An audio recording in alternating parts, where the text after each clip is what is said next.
મારું નામ મહેશભાઈ, મીઠાપર ગામમાં માધવ દર્શનમાં રહું છું. છેલ્લા 5 વર્ષથી આવું છું. હું જીવરાજભાઈ પહેલા પતંજલિમાં હતા, યોગ કરવા જતા, પછી ધીમે ધીમે પછી જીવરાજભાઈ અહીં આવ્યા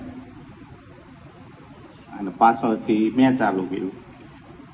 5 વર્ષ થયા કે ડૉક્ટરની ફાઇલ નથી કઢાવી હતી કે કોઈ દિવસ દવા લેવા બીજે ક્યાંય નથી ગયો.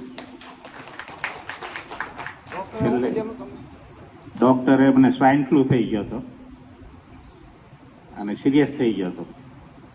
વેન્ટિલેટર ઉપર હતો. જ્યારે માણસો ટપોટપ મળતું હતું ને ત્યારે હું હોસ્પિટલમાં હતો, મહાવીરમાં.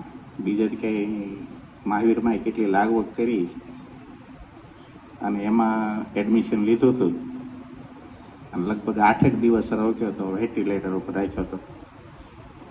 પછી એક દવાખાના એટલે આવતા ગયા. એ લોકોએ દવા હાઈ ડોઝની આપેલી. એમાં પગનો દુખાવો થયો એટલે એક ઓર્થોપેડિક પાસે બતાવી ગયા. ત્યારે કે આ તમારે નસમાંથી લોહી ઉપર નથી જતું. થોડીક વાર તપાસ કરીને પછી કે હવે તમારામાં દાખલ થવું પડશે. દાખલ થયા, 10 દિવસ થયા, રજા આપી. ઘરે આવ્યા ત્યાં પેશાબમાં બ્લડ પડવા માંડ્યું.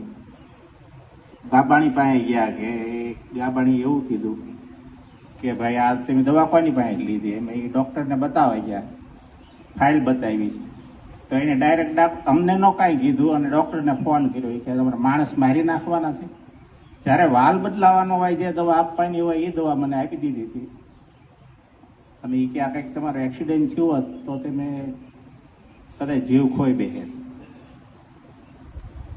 એ પૂરું થયું પછી નક્કી કર્યું કે હવે કંઈક યોગ કરવા કે કોઈ પણ બીજી પ્રવૃત્તિ કરવી છે. ધંધો સાઈડમાં મૂક્યો અને પછી આ યોગ ચાલુ કર્યા. એ પછીનું નથી કોઈ દિવસ ડૉક્ટર પાસે કંઈ બતાવવાનું થયું કે નથી કોઈ દવા લીધી. થોડી ઘણી કદાચ દવા લીધી હોય તો આ જીવરાજભાઈ પણ આપણે દુબઈ ફરવા ગયા ત્યારે પગમાં થોડીક તકલીફ થઈ હતી. પછી 2 કે 3 ગોળી લીધી હતી, જીવરાજભાઈ એમને આપી હતી. પછી કોઈ દવાઈ નથી લીધી. પણ નિયમિત કાઢો પીવું છું અને દવા લઉં. આ બીજી કંઈ દવા લેતો નથી. અહીંયા જે આપણે પીવી બધા પીવી હું પીવું છું. એકદમ તંદુરસ્ત. મારી જે ઉંમરના માણસો મારી હારો ફેક્ટરી બધા આંકે છે, બધાને પ્રોબ્લેમ છે. કોરોનાની અંદર બધાના ધબકારા મેં માપતા તો સૌથી વધારે ધબકારા વ્યવસ્થિત મારા આવતા. લગભગ કોરોનાની આજુબાજુમાં તે બારી હારોના બધાને થઈ ગયા. હું એક બાકી હતો. અમે ફેક્ટરી એમને ચાલુ રાખી હતી પણ બીજા બધાને કોરોનાની અસર થોડી થોડી થઈ. મને સહેજ પણ નહીં થઈ. એટલો ફાયદો છે આમાં. નિયમિત યોગ કરતા રહેજો. બધા આવજો. જે આવતા આવતા બંધ થઈ ગયા છે ને એ મેન જીવરાજભાઈ બહુ જોયું છે કે આવતા હોય 6 મહિને આવે, વ્યવસ્થિત શરીર થઈ જાય એટલે આવતા બંધ થઈ જાય ને પાછા એની હેરાનગતિ શરૂ થાય છે. અમે 5 વર્ષથી હું જીવરાજભાઈ બે જોઈ છે. એટલે તમે બધા નિયમિત આવજો. તમારે જો તકલીફ દૂર કરવી હોય ને તો 100% થઈ જાય છે. આમાં એટલો ફાયદો છે.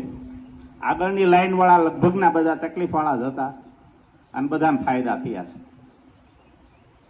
એટલે ચોક્કસ બધા આવજો, નિયમિત યોગ કરજો. આમાં ખૂબ ફાયદો છે. ઓમ